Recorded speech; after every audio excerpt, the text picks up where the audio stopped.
Hello everyone, so welcome to the second video in this series, financial series, right? Financial intelligence, ABC of money for children and for teenagers. So we're having a very awesome person here us today. Our name is Brenda. It's that time of the month where you have a lot of female, right, going into positions and all of those things like that. So that's why we are making sure we balance that in childish. So we're gonna have Brenda with us. Brenda, over to you. Hello everyone, my name is Brenda Michael A, and I'm excited to be here on Childish. Briefly, I'll be talking on the topic, what is money, needs and wants. And I know we've heard the concepts of money and we've known a lot about it, but I'll be briefly demystifying some things around it.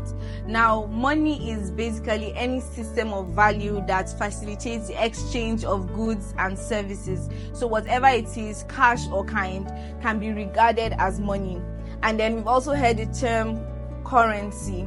Currency is any system of money that facilitates the exchange of goods and services in a country or a region. So for example, in Nigeria, our currency is Naira, and then in the United States, the currency used there is dollars, right? So currency can be any system of money. Now, money can be used to satisfy needs and wants, and the needs are referred to as the fixed expenditure, and then the wants are referred to as the variable expenditure.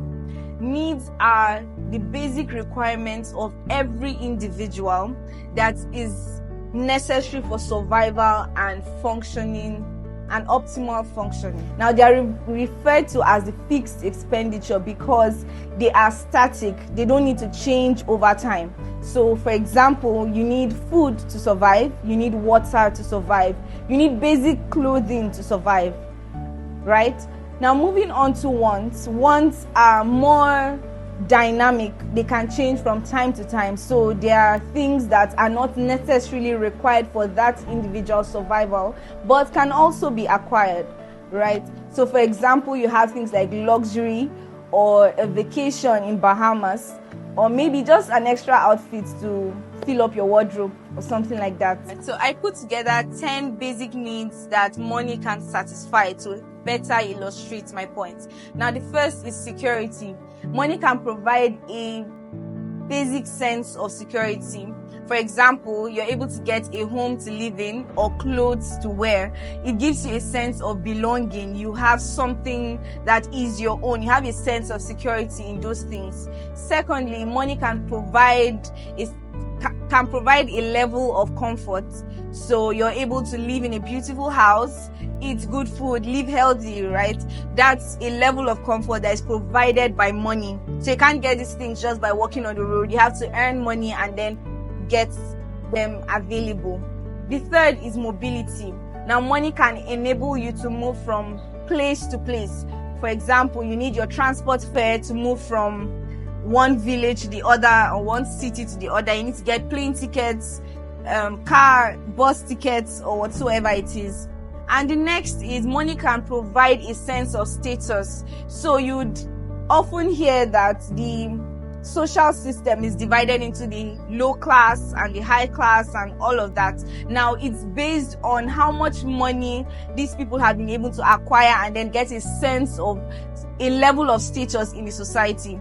So the rich belong to the high class and then the poor belong to the low class. So money can actually provide that. And then the next is influence. So money can provide a level of influence to any individual. For example, someone that is able to donate hundreds of thousands of money to a particular community can simply walk into the community and then give inputs, and it would actually be respected. Unlike someone that has nothing and just comes in and wants to get his voice heard. It can provide popularity. Now, you notice that a lot of people are known in Nigeria because of how much money they have or how much money they have to their name, their net worth and all that. For example, we all know Dangote because he's a renowned businessman. He owns a lot of businesses. He has a lot of money. And for that singular reason, we are able to know a lot about him, or we've heard his name resounded in a lot of places. So money can provide a level of popularity. The next thing money can provide is luxury. So money can fund a luxurious life for you. You can be able to go on vacations that you desire. You can be able to afford the clothes, the food, the good life, that everybody wants to have. Money can actually provide a level of this for a lot of people. In fact, most times, many people want to earn money because they just want to be comfortable. They want to have a good life and provide a good life for their families. The next thing money can provide is leisure. So money can afford you the time to work at your own pace. So you can decide to wake up and go to work, or you can decide not to. You can decide to work from home. You can decide to travel and do whatsoever you want to. Money can afford this because now you're not working to earn money. You're simply working because it's probably something you enjoy. You have money flowing in all the time and you don't need to stress out because you have to earn money. And then finally, money can provide a level of freedom. This means that a lot of times, many people are worried about being dependent, so they have to consult someone else to take very pertinent decisions. They have to reach out to another person to get things done, and then they have other people interfering in their lives because these people are sources of funds for their decisions and their lives. Now, money can afford you the ability to be free.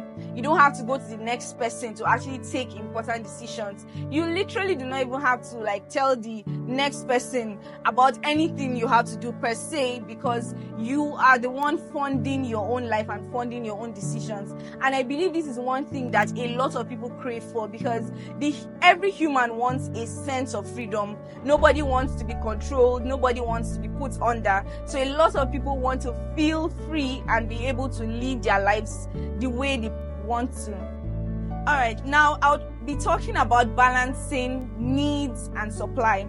Now, money, as I've explained, is used to cater for your needs and then cater for your wants, as the case may be.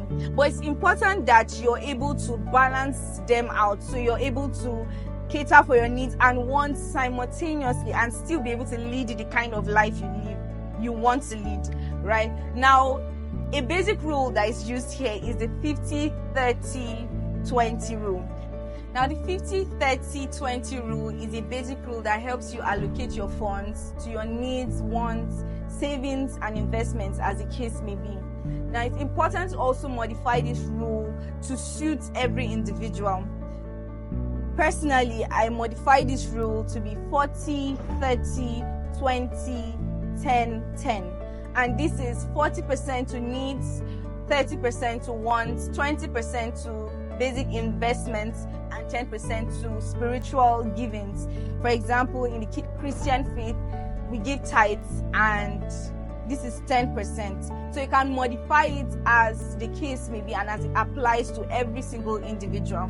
So as parents, you can enable children to develop this habits and inculcate these habits in your children. Even if you have to keep the money for the children, even if you have to save for them, whatsoever it may be, but they should be taught that money should not just come in and leave them the way it is. They should be taught to properly allocate their funds. They should be taught that money is not just another thing. It is a resource, and it is there to fund their lives. It is there to help them live the lives they want to, and then become the person they want to they want to be, right? So this 50-30-20 rule is a very essential rule for every parent to utilize, for, first of all, yourself as a parent, and also for your children. So years to come, they will be grateful that they are not trying or struggling with their finances, but they simply understand how to utilize this, and they simply understand how to manage their funds. Money is a useful tool, and is important for both old and young, irrespective of gender, age, or status. It's important that children are taught this and are taught to manage their finances appropriately. This would definitely inculcate healthy habits in children and also help them lead better lives. Thank you very much. Hi, hello. Thank you very much for staying together with us in this video. Trust me, Brenda has given a lot of wisdom, a lot of value in this video. So trust me, I know this information is going to help you, build a very good financial life for your children and for teenagers around you. So don't forget to click the like button, and don't forget to subscribe to this channel, and also turn on your notification bell so you'll be getting alert on all of these videos when we'll be dropping them at every time and anytime we drop them. So great to have you here. And don't forget, on the 30th of this month on Saturday, we're going to be having our live session, and it's going to be an explosive session. Having Olawap and Brenda here together is going to be a good combo for all of us, to listen to. So have a wonderful day, and don't forget, every child is special and every child is a gift. So what you do, treat them as one. I am Maurice Nelson, your host and founder of Childish.